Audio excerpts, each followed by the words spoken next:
Hello, നമസ്കാരമുണ്ട്. എന്തൊക്കെ വിശേഷം? സുഖമല്ലേ? മുകളിൽ ഈ കാണുന്ന വീഡിയോസ് ഇങ്ങനെ കാണുമ്പോൾ നിങ്ങൾക്ക് ഇത് കേരളത്തിലാണോ, ഇത് എവിടെയാണ് എന്ന് തോന്നുന്നൊരു സംഭവം ഉണ്ടോ? ഇത് നമ്മുടെ കൊച്ചു കേരളം തന്നെയാണ്. ഈ മുഖ്യമന്ത്രിയുടെ കീഴിൽ രണ്ടാം പിണറായി സർക്കാർ ഈ ഏറ്റെടുത്തതിന് ശേഷം അത് ഇവിടെ വന്ന ഒരു മാറ്റങ്ങളാണ് ഇതൊക്കെ. നമ്മൾ പകച്ചു പോകും. ശരിക്കും ഇത് വല്ല പാരീസോ അല്ലെങ്കിൽ അമേരിക്കയോ ലണ്ടനോ, ലണ്ടൻ ബ്രിഡ്ജ് അങ്ങനത്തെ ഒന്നുമല്ല.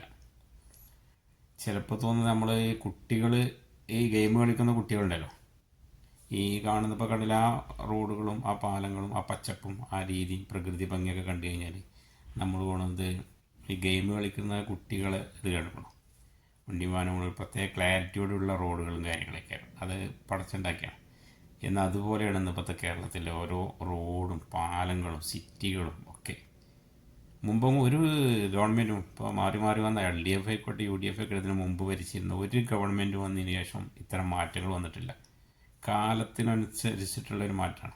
ഇന്ന് ലോകത്തിൻ്റെ നെറുകയിൽ തന്നെ കേരളത്തിന് ഇടം പിടിച്ച ഒരു രീതി സമ്പ്രദായം, ടൗണുകളായിക്കോട്ടെ ടൗൺഷിപ്പ് ആയിക്കോട്ടെ എല്ലാ മേഖലയിലും, വിദ്യാഭ്യാസ മേഖലയായാലും എന്തായാലും അതിൻ്റെ തെളിവാണ് ഇപ്പോൾ ഈ കാണുന്ന അതൊക്കെ.